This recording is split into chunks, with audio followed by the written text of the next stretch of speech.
Welcome to MJ channel. இன்னைக்கு நம்ம சேனல்ல தமிழ்நாட்டு கவர்மெண்ட்ல வந்திருக்கக்கூடிய ஒரு ஸ்காலர்ஷிப் திட்டத்தை பத்தி தான் பார்க்க போறோம். ஸோ இந்த திட்டத்துக்கு பார்த்தீங்கன்னா, இன்ஜினியரிங், டிப்ளமோ ஸோ அது மட்டும் இல்லாம ஸ்கூல், காலேஜ் படிக்கிறவங்க எல்லாருமே இந்த இதில அப்ளை பண்ணலாம் அப்படின்னு சொல்லிட்டு ஒரு தகவல் வந்திருக்குது. ஸோ இது யார் யாரெல்லாம் அப்ளை பண்ணலாம்? எந்த கேஸ்ட்டுக்கு எவ்வளோ குடுக்க போறாங்க? ஸோ மத்த டீட்டெயில்லாம் என்ன? இத எப்படி அப்ளை பண்ணலாம்? மத்த எல்லா டீட்டெயிலும் நம்ம வீடியோக்குள்ள டீட்டெயிலா பார்க்கலாம். நம்ம வீடியோவ ஸ்கிப் பண்ணாம ஃபுல்லா பாருங்க. நம்ம சேனல் ஃபர்ஸ்ட்டா பார்க்குற சப்ஸ்கிரைப் பண்ணுங்க. பக்கத்துல இருக்க பெல் ஐகானை கிளிக் பண்ணுங்க. வாங்க வீடியோக்குள்ள போகலாம். 2023, 2024ஆம் கல்வியாண்டுல மேற்காணும் திட்டங்கள் படி 14,00,000க்கு மேல உள்ளவங்க இந்த திட்டத்து மூலியமா பயனடைய போறதா சொல்லியிருக்கிறாங்க. இதில பார்த்தீங்கன்னா, போஸ்ட் மெட்ரிக் கல்வி உதவித்தொகை திட்டத்தில 11த், 12த், யுஜி, பிஜி இவங்கலாம் அப்ளை பண்ணலாம் அப்படின்னு சொல்லிட்டு சொல்லியிருக்கிறாங்க.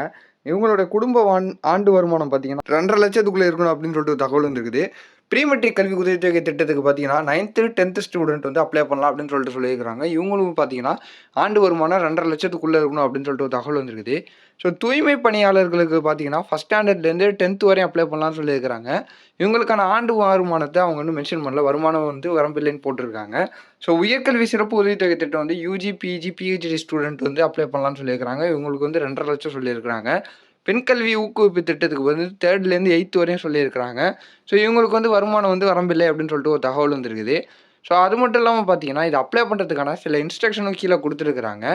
அதில ஃபர்ஸ்ட் இன்ஸ்ட்ரக்ஷன் பார்த்தீங்கன்னா, நீங்க ஒரு காலேஜ்ல படிச்சுக்கிட்டு இருக்கீங்கன்னா, அதில UMIS university management and information சிஸ்டம்னு சொல்லுவாங்க.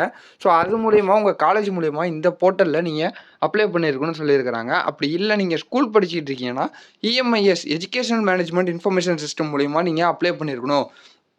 தமிழ்நாடு ஸ்டேட் ஸ்காலர் போர்ட்டல்ல நீங்க அப்ளை பண்ணி வச்சிருக்கணும். டிஎன்எஸ்எஸ்பில அப்ளை பண்ணியிருக்கணும் அப்படின்னு சொல்லியிருக்கிறாங்க.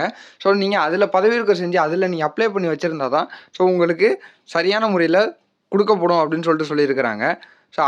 அது மட்டும் இல்லாம கீழ பார்த்தீங்கன்னா, இணைய வழியில பெறப்பட்ட சாதி சான்று இருக்கணும்.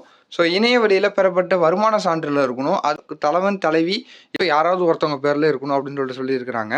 அது மட்டும் இல்லாம மாணவர்களுடைய வங்கி கணக்கு ஆதாரோட இணைக்கப்பட்டிருக்கணும் அப்படின்னு சொல்லியிருக்கிறாங்க. அப்படி இருந்தா மட்டும் தான் உங்களுக்கு அடுத்த ப்ரொசீஜருக்கு அது மூவ் ஆகும் அப்படின்னு சொல்லியிருக்கிறாங்க. அது கரெக்ட்டா இருந்ததுன்னா, அவங்க அப்ளை பண்றதுக்கான இதில அஃபிஷியல் வெப்சைட்டையும் அவங்க குடுத்துருக்காங்க. இந்த அஃபிஷியல் வெப்சைட்டு அதில ஏதாவது சந்தேகம் இருக்கு, யாரையாவது தொடர்பு கொள்ளணும்னு பார்த்தீங்கன்னா, அதுக்கான தொடர்பு எண்ணையும் அவங்க குடுத்துருக்காங்க. இதில நீங்க செக் பண்ணி பார்த்துக்கலாம். இந்த திட்டம் பார்த்தீங்கன்னா, எல்லாருக்குமே ஒரு உபயோகமா இருக்கும் அப்படின்னு சொல்லிட்டு ஒரு தகவல் வந்திருக்குது. நம்ம வீடியோவ ஸ்கிப் பண்ணாம ஃபுல்லா பார்த்துருப்பீங்கன்னு நினைக்கிறேன். இந்த வீடியோ பிடிச்சிருந்தா லைக் பண்ணுங்க, கமெண்ட் பண்ணி ஷேர் பண்ணுங்க. இதே மாதிரி ஒரு சூப்பரான வீடியோல நான் உங்கள அடுத்து சந்திக்கிறேன்.